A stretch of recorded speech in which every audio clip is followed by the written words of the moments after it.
Right now, you are probably sitting in a temperature-controlled room. If the temperature in your house drops by even a single degree, a thermostat kicks on automatically before your body even registers a complaint. If you get hungry, you walk 10 feet to the refrigerator or order food on your phone and have it delivered directly to your door. And if it starts pouring rain outside, you simply close the window, brew a cup of coffee, and turn on Netflix. To you, cold, rain, and darkness are mild everyday inconveniences. But for almost all of human history, nature wasn't a picturesque backdrop. It was an environment that was actively trying to kill you from every conceivable direction. And here's the terrifying truth. On paper, humans are one of the worst equipped large mammals on Earth to survive in the wild. We have no sharp claws, no thick fur coat, no venomous fangs, and we run slower than almost every major predator on the savanna.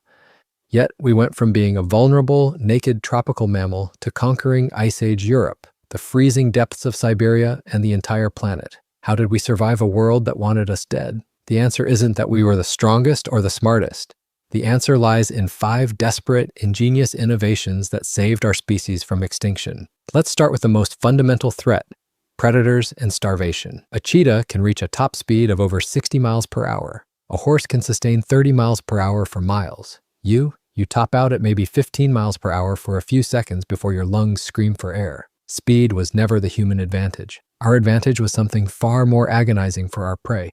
We were built to never stop. The human body is a masterpiece of endurance. Our feet have arches that act as mechanical springs. Our Achilles tendon stores and releases energy with every single step. A specialized ligament running up the back of our neck keeps our head completely steady while moving. And above all, we have roughly 2 million sweat glands distributed across our skin. While other mammals suffer from overheating and must stop to pant, humans cool down on the go. You can walk or jog 20 miles in a day, sleep, and do the exact same thing tomorrow and the next day for weeks. No other animal on Earth can do that. Our ancestors didn't hunt by sprinting after prey. They pursued them until the animals literally collapsed from sheer exhaustion. But what happens when the climate traps you and the temperature drops far below freezing? Humans are fundamentally tropical animals. Without protection, an exposed human loses body heat at a terrifying rate, suffering life-threatening hypothermia in a matter of hours. When our ancestors moved north into Ice Age Europe, the cold was a lethal enemy. Fire was essential, of course, but fire has a major flaw. It only warms the side of your body facing the flames, and it can't follow you when you have to step out into the freeze to hunt. Early humans wrapped animal hides loosely over their shoulders, but a loose hide leaves gaps everywhere for the freezing wind to penetrate. In a true Ice Age winter, better than nothing still gets you killed. The game-changing technical breakthrough wasn't fire, it was the needle. Archaeologists have discovered bone needles over 40,000 years old, featuring extremely fine, crafted eyelets. Using dried animal tendons as thread, humans could tailor hides and sew them precisely to the contours of the body. Sewn sleeves, tight seams, and fur turned inward against the skin created a wearable microclimate of trapped body heat.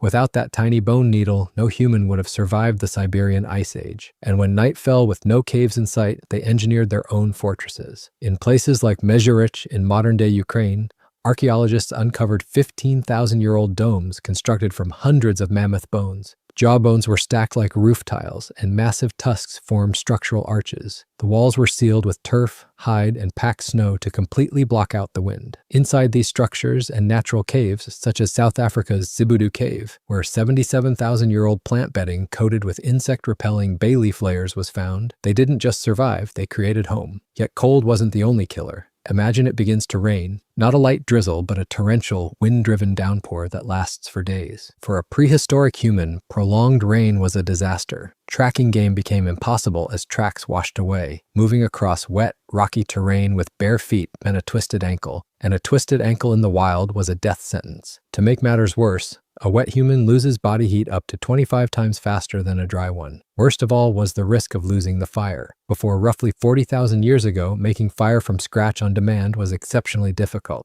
If your fire went out, it was gone. Because of this, humans carried glowing embers wrapped tightly in green leaves or tucked inside slow-burning tinder fungus that could smolder safely for hours. When the 5,300-year-old ice mummy Ötzi was discovered in the Alps, he was carrying a complete kit designed specifically for fire transportation and ignition. So what did humans do during those long days trapped inside caves and huts while the rain hammered outside? They got creative. Archaeological evidence shows that these periods of forced downtime were precisely when human culture and advanced technology flourished. Sitting inside shelter, humans engineered rope-making tools out of mammoth ivory, ground ochre pigments for cave paintings, carved bone needles, and sat around the fire telling stories. Those stories weren't just entertainment. They were a living database of survival knowledge passed down across generations. If you go back 50,000 years, Homo sapiens were not the only humans on Earth. We shared the planet with Neanderthals, Denisovans, and the dwarf species Homo floresiensis. Neanderthals were physically superior to us in almost every way. They were stronger, stockier, had larger average brain volumes, and were perfectly built for cold climates with broad chests and heavy bone structures. So why did Neanderthals vanish while Homo sapiens became the last human species standing? The answer lies in how we built relationships. Neanderthals lived in small, isolated family units. If a harsh winter or disease struck a group, there was no one to back them up. Homo sapiens did something entirely different.